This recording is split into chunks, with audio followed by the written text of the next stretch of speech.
السلام علیکم، سیکھو سب کچھ میں خوش آمدید دوستو۔ آج ہم سیکھیں گے کہ ہم کس طرح انٹائر پیج کو ڈیلیٹ کر سکتے ہیں، پورے پیج کو ڈیلیٹ کر سکتے ہیں شارٹ کٹ کے ذریعے۔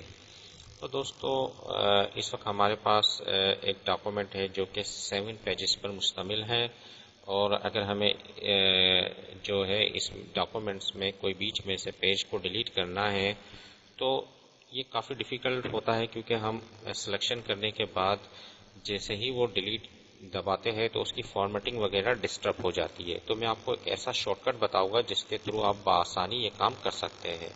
سب سے پہلے آپ اس کو جو ہے وہ 20% زوم پر لے آئے ڈاکومنٹ کو، تو آپ اس پر کلک کر دیں۔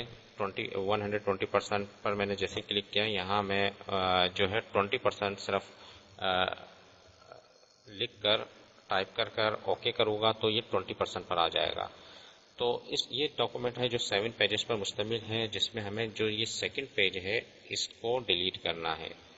تو اس کے لیے بہترین آپشن یہ ہے کہ آپ جو ہے اگر آپ اس طرح سلیکشن کریں گے اور اس کے بعد ڈیلیٹ کریں گے تو ہو سکتا ہے کہ آپ کی فارمیٹنگ وغیرہ جو ہے وہ خراب ہو جائے، لیکن ہمیں فارمیٹنگ وغیرہ کو ڈسٹرب کیے بغیر پیج کو ڈیلیٹ کرنا ہے۔ تو اس کے لیے آپ کنٹرول جی پریس کریں۔ سب سے پہلے کنٹرول جی پریس کریں گے تو ایک ڈائلاگ باکس آ جائے گا فائنڈ اینڈ ریپلیس کا، جس میں پیج ہے۔ تو یہاں آپ نے ٹائپ کرنا ہے بیک اسپیس اور پیج، یعنی کہ بیک اسپیس میں نے ٹائپ کیا اور یہاں میں لکھ دوں گا پیج۔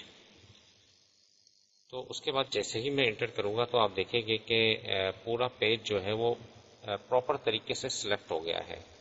اب آپ نے صرف ڈیلیٹ کی پریس کریں گے تو یہ پیج ریموو ہو جائے گا اور آپ کے جو ڈاکومنٹ ہے اس کی فارمیٹنگ خراب نہیں ہوگی۔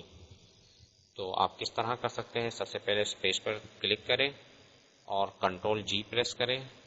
اس کے بعد آپ نے بیک اسپیس اور پیج لکھ کر جیسے ہی آپ انٹر کریں گے تو وہ پورا پیج سلیکٹ ہو جائے گا۔ آپ یہاں اس کو میں کلوز کر دیتا ہوں، آپ دیکھ سکتے ہیں پورا پیج پراپر طریقے سے سلیکٹ ہو گیا ہے، اور آپ جیسے ہی ڈیلیٹ کی پریس کریں گے تو وہ پیج ڈیلیٹ ہو جائے گا اور آپ کے ڈاکومنٹ کی کوئی فارمیٹنگ خراب نہیں ہوگی۔ تو دوستو امید ہے کہ یہ ویڈیو آپ کو بہت پسند آئی ہوگی۔ لائک اور سبسکرائب کرنا مت بھولیے گا۔ دوستو آپ میرے چینل کو سبسکرائب ضرور کیجئے تاکہ کوئی بھی نئی ویڈیو آئے تو اس کا نوٹیفیکیشن آپ کو مل جائے۔ Thanks for watching. اللہ حافظ۔